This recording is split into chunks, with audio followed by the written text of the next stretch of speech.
everyone, I'm Sabi Jaiswal and I'm glad to have you join us for TestMu Conference 2024. In this session, we'll be exploring a topic that pushes the boundary of performance testing. Today, we'll deep dive into the method that combines Gen AI with GPU load testing using tools like Python, Docker, and JMeter. Our approach is designed to mirror the real-world scenarios, offering a comprehensive evaluation of GPU performance. And I'm glad Vishnu has joined us today as speaker. He is a distinguished member of technical staff at Dell Technologies with over 18 years of experience in automation development.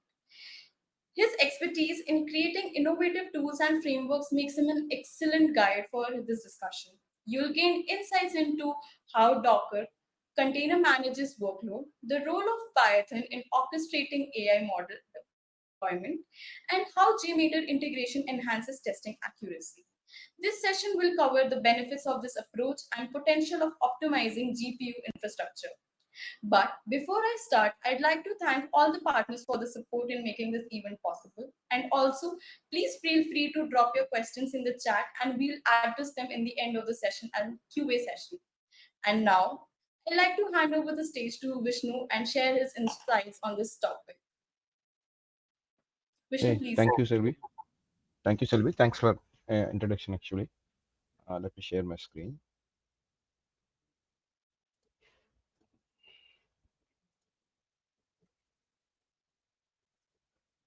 Okay. Yeah. Hi, everybody. This is Vishnu. And today we're going to talk about the GPU load testing through generative AI workloads. And I'm sure you will get some of the ideas what we are running in the world now, the generative AI workloads and how the GPUs are using, what exactly the AI is running in the system in the right now. And yeah, this is pretty wide topic. I'm trying to make it a little bit more precise and trying to see as much as details I would like to come share it so that you guys get some high level idea. And again, if you guys have any more information you would like to get it, we can take it up offline and we can talk more on that one. So yeah, so the high level agenda what we prepare, what we are going to discuss today is that what exactly the GPUs and what is the difference between the CPU and GPU, and we also try to introduce the generative AI technologies what we have, and we also discuss about the tools and technologies and how the way this entire or load testing of the GPUs we use, we test with generative AI workloads we discuss. Then I actually recorded a demo, and if you guys wanted a more interactive demo or any more details, we can take it up in the offline. Then we also have a last Q&A session. Okay, and please feel free to drop your questions in the Q&A section, and we will take it up once we have the session is completed. Okay, thank you.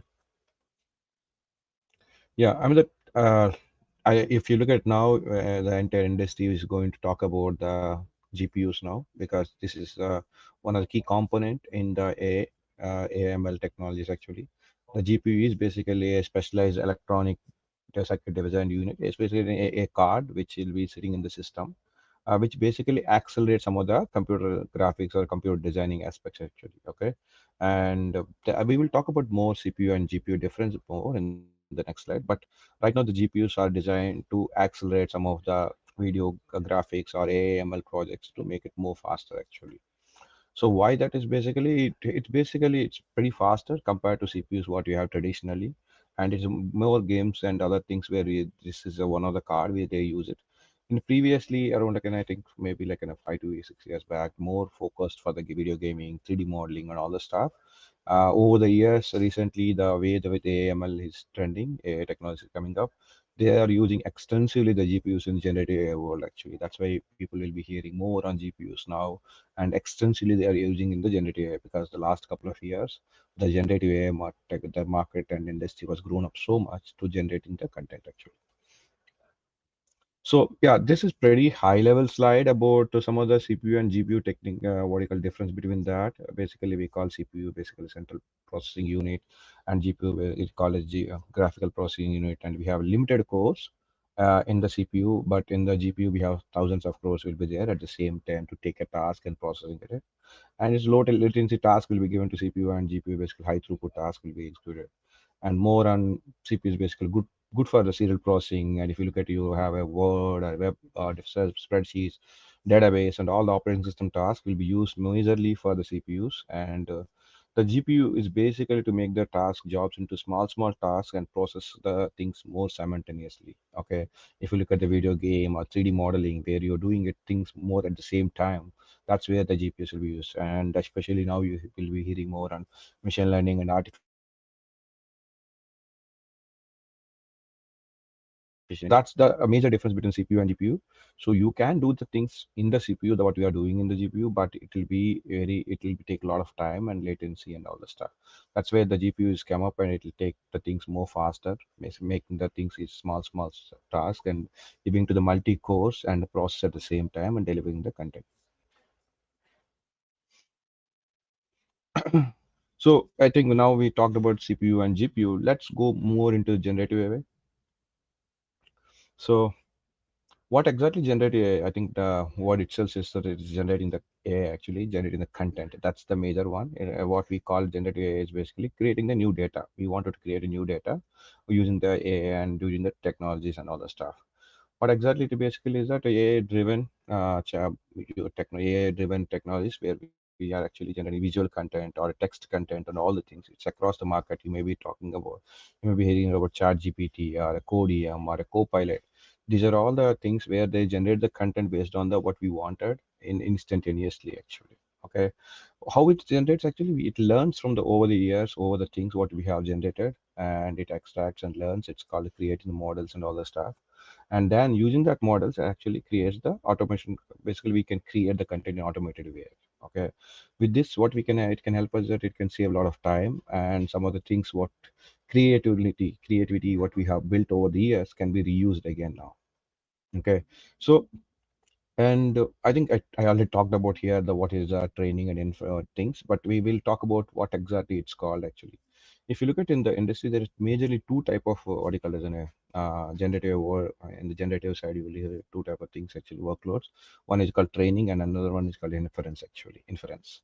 So what exactly the training? Training is basically to get the deep neural network data building, and it's basically single user task where the basically we create a model using huge amount of data what we have over the years, and it creates the model which is basically in big logic actually. Okay, it takes a lot of time and it takes a lot of hardware to create the model. You maybe recently heard about Facebook releasing the llama models and stable diffusion models or OpenAI models. These are all the models which created by this company, spending a lot of time and GPU cycles to create a one big model actually. Okay, with the model what things happens is that using the model people can able to create a inference request on that one. It's basically real-time process. You ask something, it process and get back to you using this model actually. Okay, where the model basically interrogated with the lots of queries. Okay, you ask something like, can you tell me something about this one, or can you rewrite this mail? So it basically you ask some queries and it actually responds based on the input what you asked. Okay, and it requires a lot of hardware, but it's basically one-to-one task. Okay, so that's where you look at it. You maybe use ChatGPT or the Copilot and all the stuff, where the model built using the training will be used and as part of inference process, and you get the things. Okay, the other major tasks actually, the training is basically to learn the using the data we create in the model. Inference is basically using the model, asking you by requesting the things and get you the output of the data actually. So now we talked about the what is generative AI and what type of workloads are there, but there are lot of variety applications are actually part of this generative AI things actually, where we can use this generative AI, what exactly we can get benefited. For example, you wanted to get a write a mail with this basic content, you can actually use test complete. It's called test completion. You give us some text and it can help you to rewrite in a more verbose and more detailed way actually. Okay, it's called text to text. We have something called image generation. For example, you can ask something to generate an image. As part of the demo, we'll be covering these two areas actually, the text kind of completion and the image generation, where you can ask certain area, certain prompt, you can prompt certain things, and it can generate the image what you are looking in automated way actually. Then we have something like music composition and video generation. These are all the applications where the generative AI widely used at this point of time.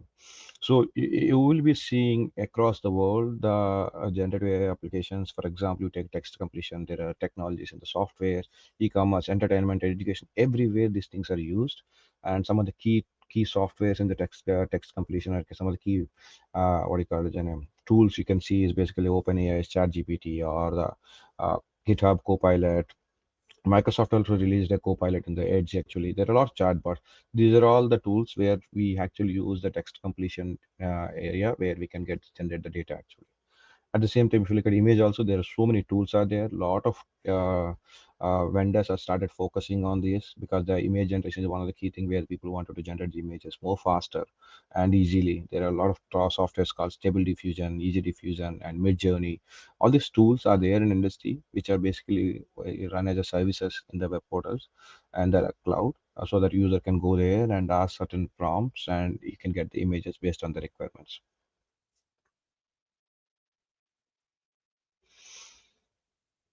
So I given a lot of details about the what you call it and what type of workloads are there, what type of difference between inference and training and all things. And today, what we are going to focus a little bit more on two workloads. One is called stable diffusion. Again, most of the things what I was going to discuss in this presentation are open source and readily available things in the industry and internet. So you guys can go back and explore and get the knowledge from that also. Actually, okay, it's nothing related here, proprietary or confidential. Okay, so for example, the stable diffusion is basically a port. It's basically a tool which you can deploy on the PC or in GPU system also, and it can help you to generate the images based on the prompts which we request actually. Okay, it's pretty widely used and pretty known. What do you call it? An image generation tool in the industry using the generative AI, AML actually, and again, it has a web interface, it has a REST interface so that you can able to use through APIs, you can get the data, and it supports the GPU and CPU and all the stuff. And I have the link where you can able to install or download or install the things. Actually, these are all available in the GitHub.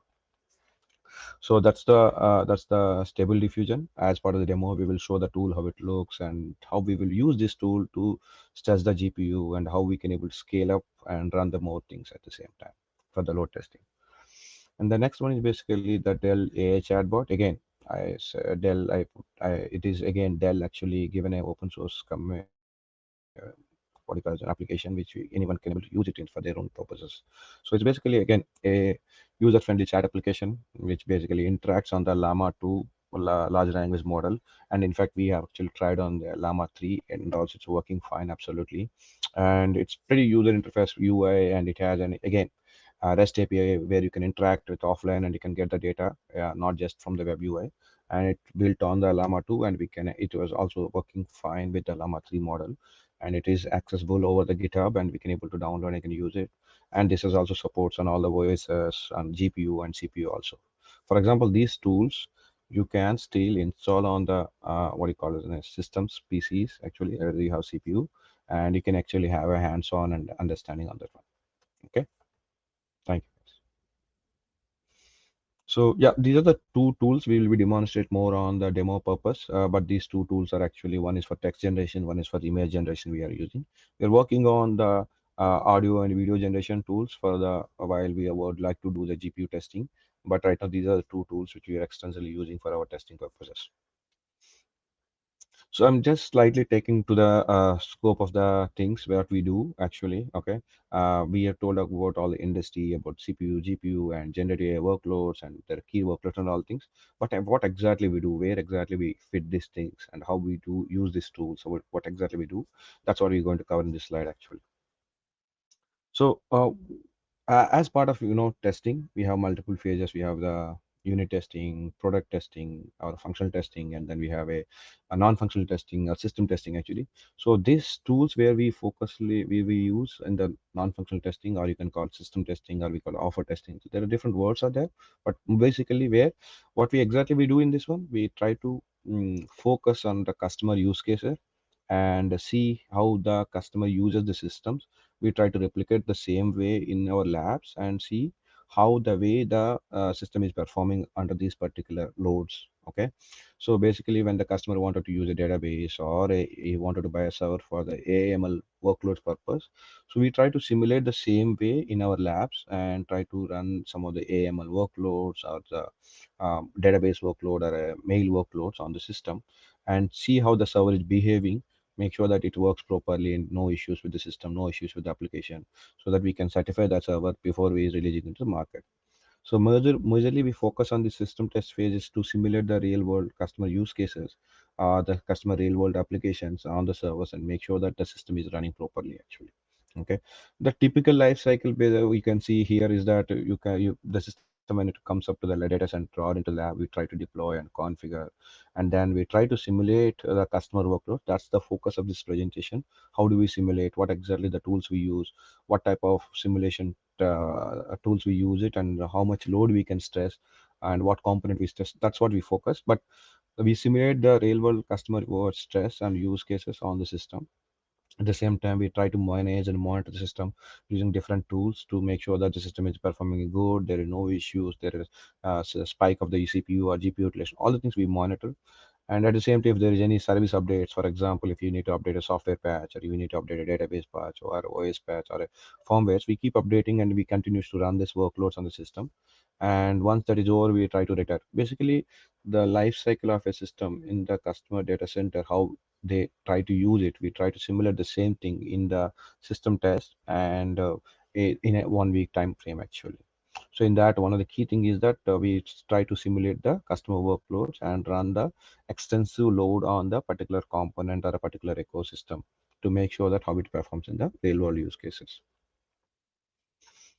Okay, so that's the system test, and the focus of this presentation towards now to what type of customer workloads we run. We would like to run the generative AI customer workloads on the system or on the GPU.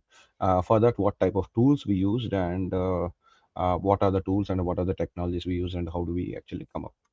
So yeah, this particular tool we built we are completely with open source tools. You can see everything what we have is an open source tools actually, and majorly we use the Dockers and JMeter and Elasticsearch for database and Grafana and Python to all the coding in the backend actually. Okay, so what basically we build this tool to make sure that we can able to create a new workloads and we can able to automate and integrate using REST APIs. We have advanced dashboards and visualization using Grafana, and we store everything what we are generating this data over these workloads into the Elasticsearch, and then we visualize the data over the Grafana actually.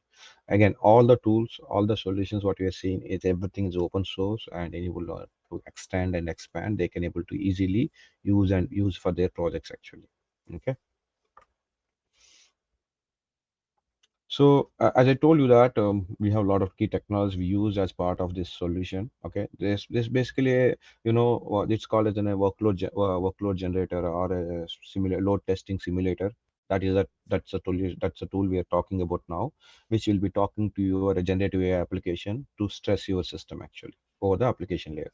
So there are a lot of technologies we used, and some of the key things which I'm going to talk about here. And again, all these technologies and all the tools are open source so that you can able to have an hands-on experience on the offline, and you can able to use, you can test it for your own projects purpose. The first thing is JMeter. I think a lot of people knows this JMeter in the industry of validation and testing, and I'm just going to give some of the high key what do you call it, key factors of the JMeter. And JMeter supports a lot of load testing techniques, load testing softwares, load testing scripting things, and all the stuff. And it supports multi-threading so that you can able to scale up some, like when you wanted to run multiple users at the same time or multiple threads at the same time. It supports fully. And the first thing is that it's an open source, so you don't need to pay any money for anyone.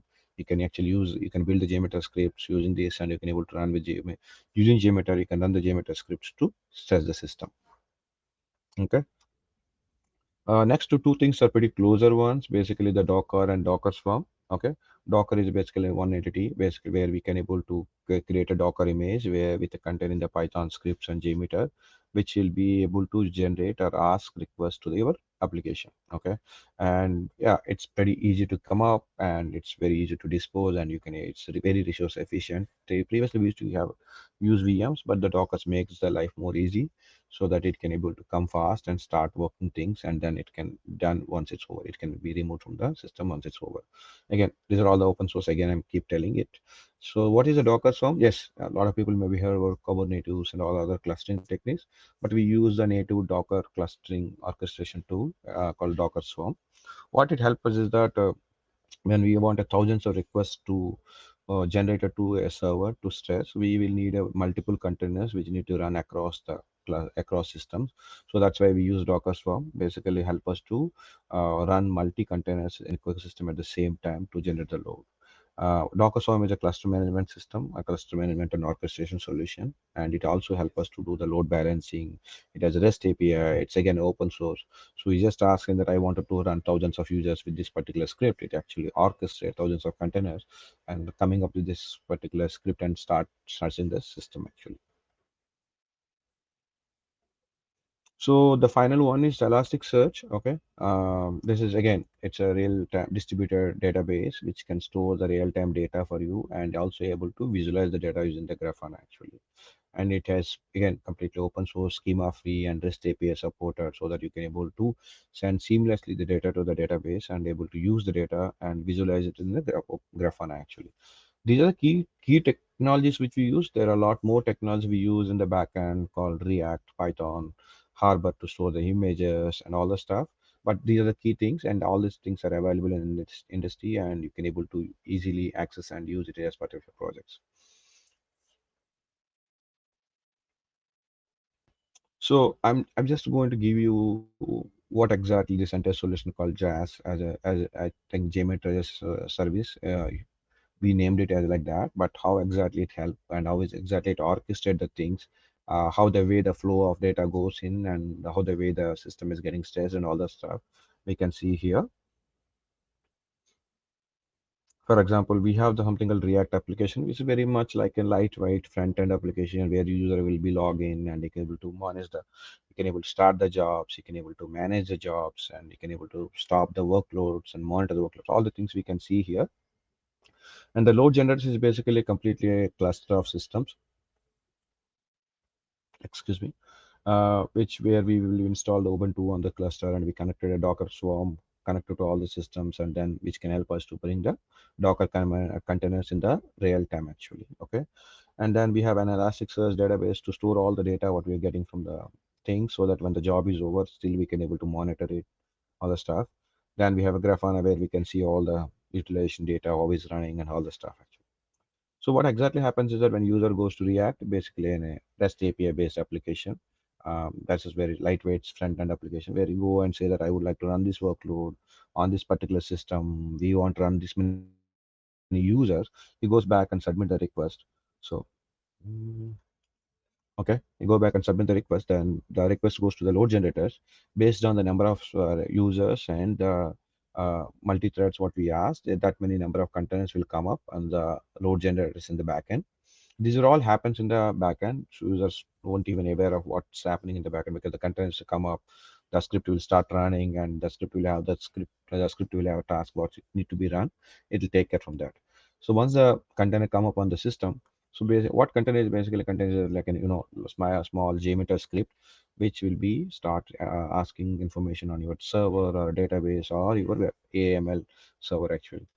So there are multiple containers comes up based on the job profile what we ask, and that many tickets will go, that many requests will be at what do you call it, asking to server about providing the information. For example, in AMLs, like 100 prompts or 100 images with the different prompts. These are all tasks will go to the system under test or the generative AI system where the GPU is located. So once it's getting request, it'll start processing. While it's processing, it generates stress on your GPU actually.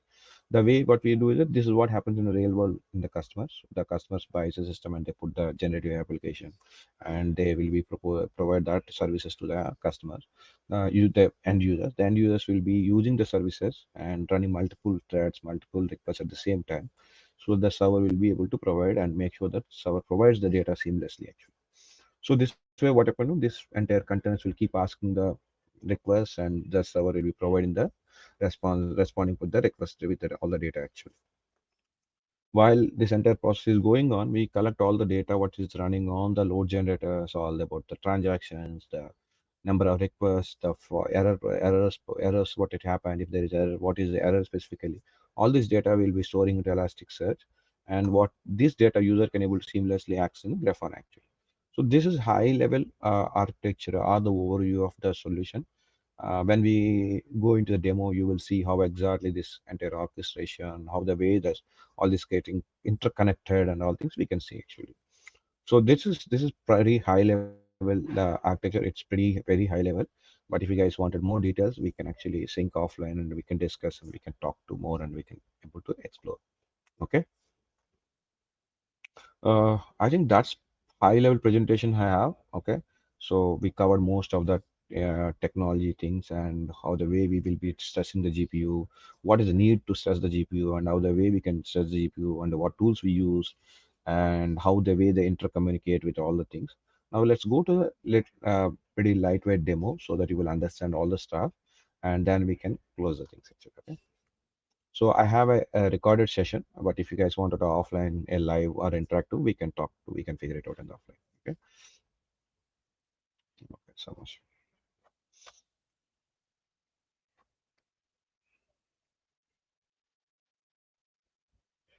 One minute. Okay. Mm,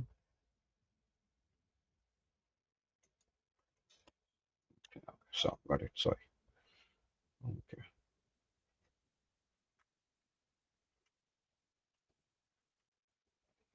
Mm. Okay. We're just going to the demo. So this is the what you call it. And I talked about the lightweight REST API based React application we created.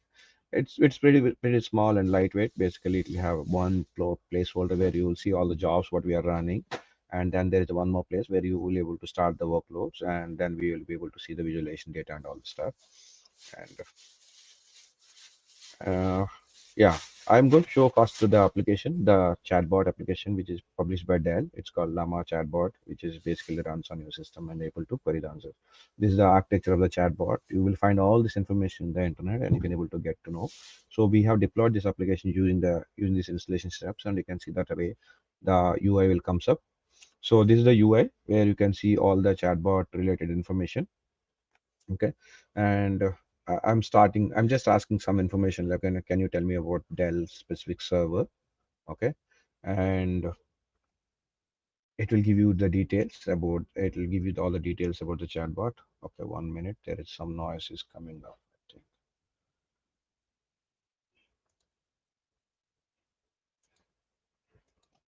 I don't know how to stop it.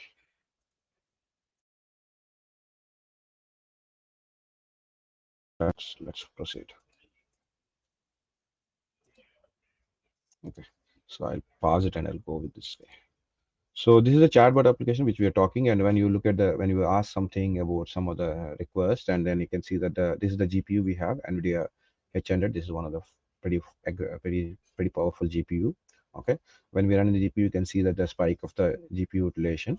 Okay, and then that's way that you have a front end application which may request the things the GPU will be utilized and able to run the particular request actually.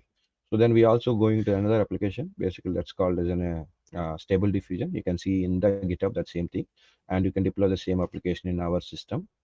And when you just ask for a particular image, okay, this will be generating the image, and you can see the spike.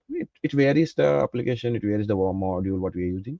Here we are using llama 2 module, here we are using the stable diffusion based on the GPU, the request what you call this, utilization. It will be varies the GPU utilization at the same time. So now we have seen the both applications we have installed. Now let's go to the JAS application and say that okay, I would like to run this particular workload on the we have different labs in different sites. We told that I just created a demo lab where I would like to run this particular chatbot application workload on this particular server it has running. So I just want to run this particular workload. And we given this information, what it would basically do is that it will submit the request into the backend cluster, and the cluster will take the request and uh, bring the container back. I'm just trying to show more detail about how the things happens in the backend. This is another open source tool called Portainer where we can actually monitor the cluster entire ecosystem, what's happening actually. So if you look at here, what it's doing is that it creates a job or a task, or it's called in the Docker world called Docker service.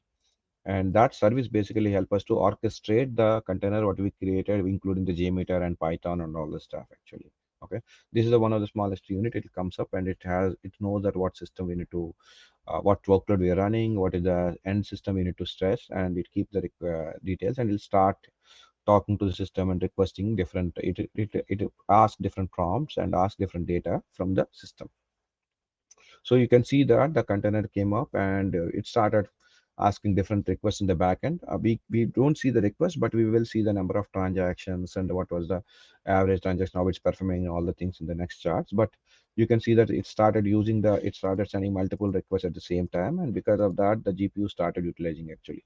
So we can also that we have another way where we can monitor the GPU data using the Grafana, where we can see all the GPU utilization the charts actually. Now, if you look at here, it is around 70% it's getting utilized, not like a full fledged. It's not fully loaded. So we will be running a parallel workload so that you will see that the system can reach to 100% and run over the time, and we can able to stress it. We can do a load test perfectly with this particular workload. So now we'll go back to the GPU again. This new another application text to image, basically the stable diffusion application. We will take it up, and then we will run that particular workload, giving the similar CPU and all the stuff.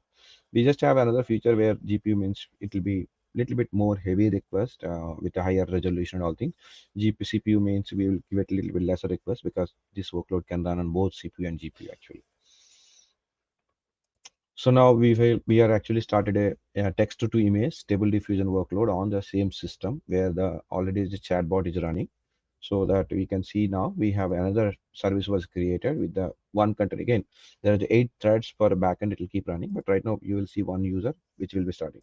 So once the both workloads started running parallelly, you can see almost like 100% load is generated on the system because of the multiple virtual clients are requesting for with a multiple text to image or text to text prompts actually. So this is the way we will be continuously stressing over the time. We also have something called as dynamic workloads where we'll be reducing certain hours the workload and then we will be increasing. So we have option called scale users. With the scale users, we will be reducing the users and then we will be increasing the users. With that, we can able to control the workload and also control the system's utilization also effectively. So once we have running all the workload for 120 hours, we keep monitoring the system, we keep monitoring the workload metrics and all the stuff. Uh, okay, this is basically all the transactions and all the utilization data we are running. We will be seeing here this particular charts. Once all the things are running fine and we are able to monitor, we are see the system is ran over the time, number of hours, number of days. Then we go back and stop the job. Once this job is stopped, the containers or Docker service will be removed in the backend. This all happens over the REST APIs in the backend. And then once the job is over, we will be removed. The containers will be automatically removed from the system. Services will be deleted. Containers will be removed because the containers are no more available. There won't be any more load will be generated on the system actually.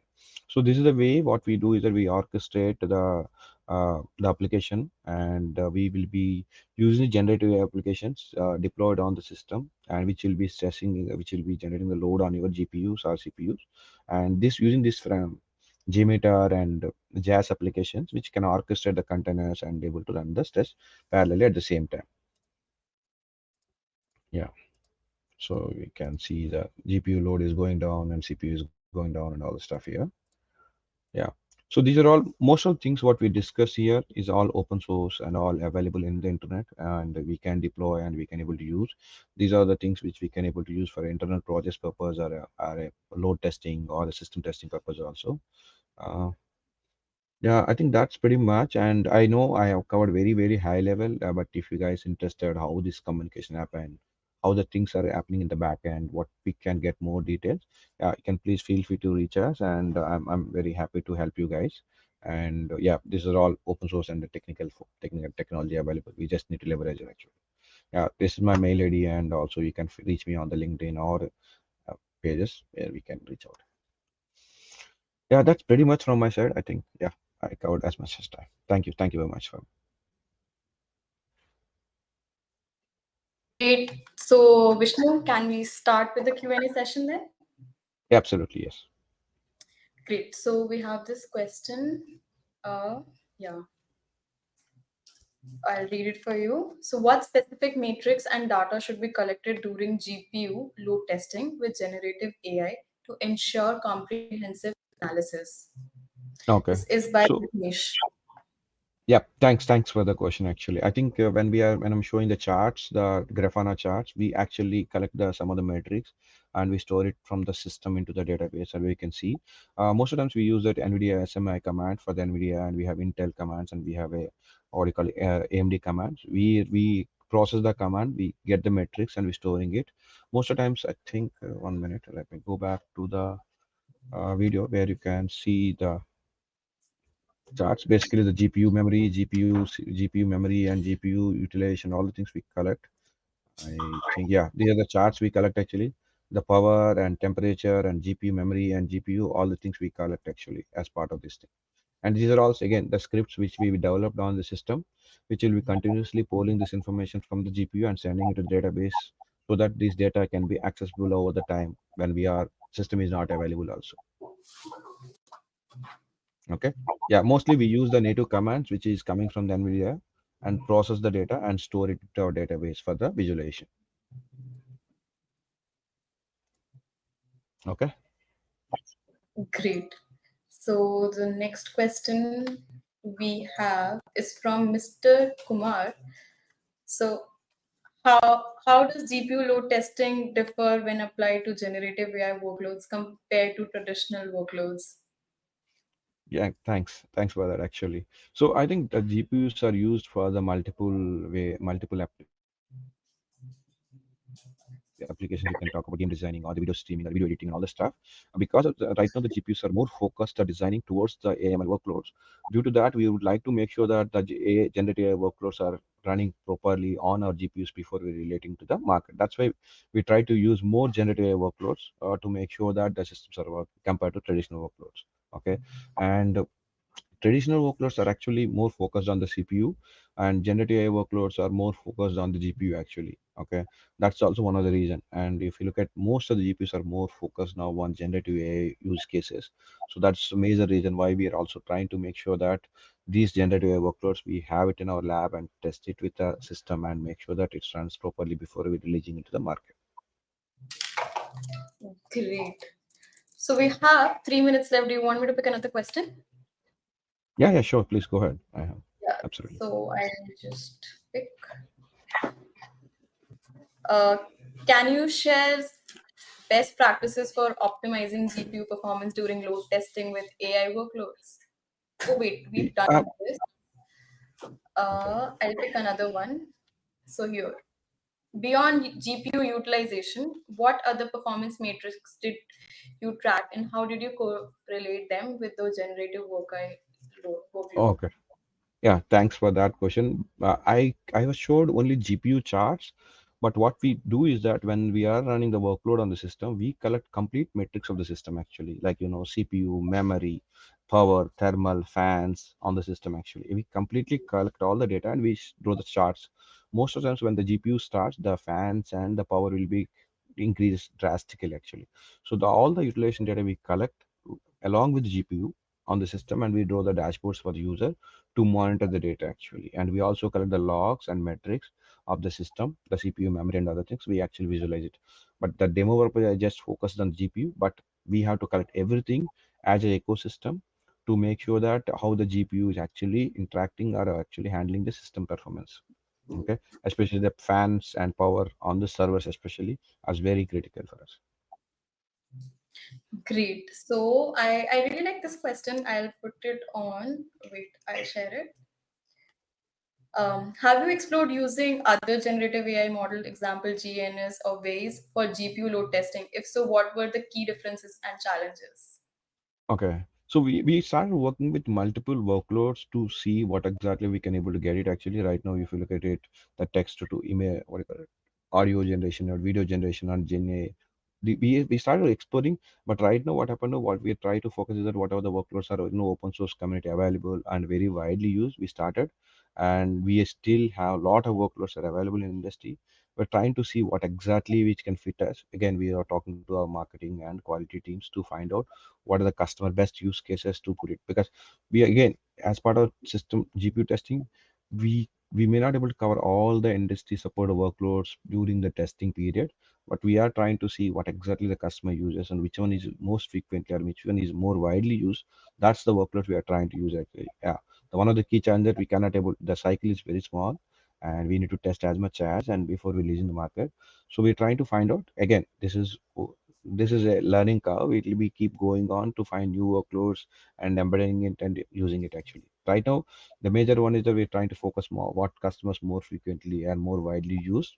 And currently, the challenge is that, yeah, cross GPU workloads, basically the Intel, AMD, and Nvidia. Most of the workloads available in the AMD, Nvidia, and GPU AMD. So we're trying to see how the cross workloads are getting and use it workloads Um, is one of the key challenge for us. Great. I think Tina, it has given you a solution though. So I'll pick up this next question. This is also nice.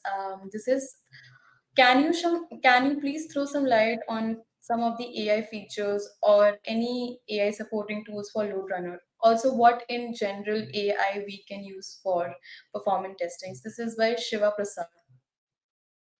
Okay, towards the load runner, I think correct. You should mention load runner. Yeah, I think we use the load runner. We use the. I think there are a lot of tools we used it. I can't name it now, but it's okay. So the especially the when we're talking about the solution load testing or the all this customer use case load testing, we talk to the application over the application only. We talk to the system actually.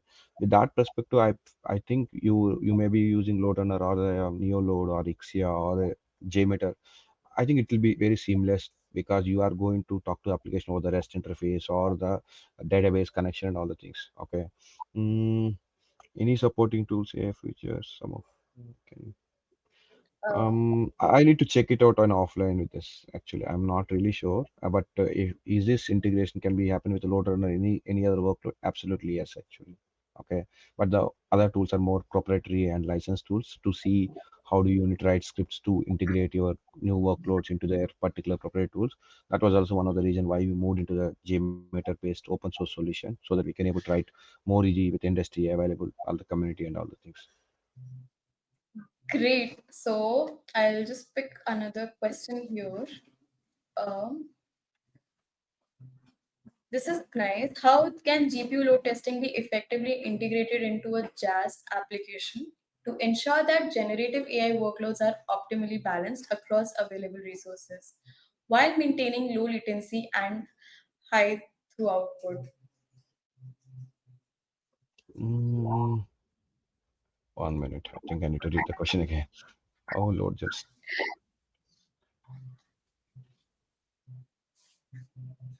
integrated data as a generative software balance.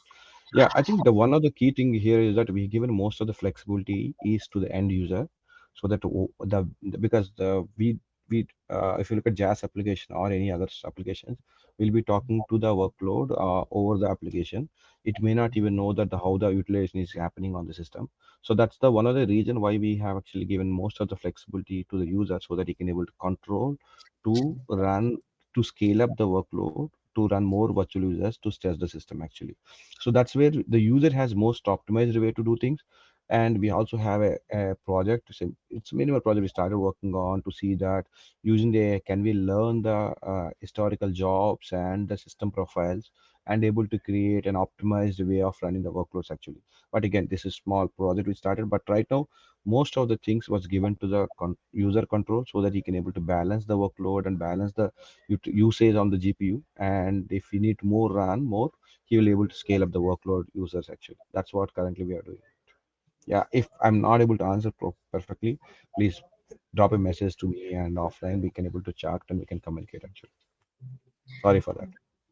Great. I think Vishnu has answered you, Sal. So, last 1 minute is left. Do you want to pick another question, Yeah, Vishnu? absolutely. Yeah, sure. If I can able to. Within, Yeah, go ahead. sure. So, I think we can pick this one. Wait. This is by Mukesh. He's asking for some of the best practices for optimizing GPU performance during load testing with AI workloads. Okay.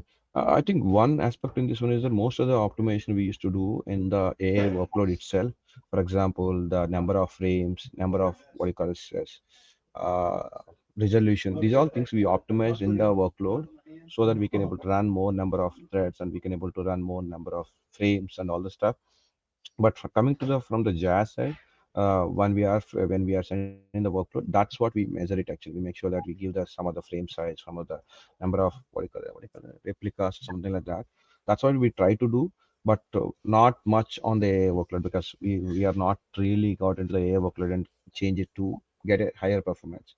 Only from the only from the application layer, we try to increase the what do you call it, some other aspects to get the better performance and better load actually, not on the AI workload directly, but from the outside, from the applications.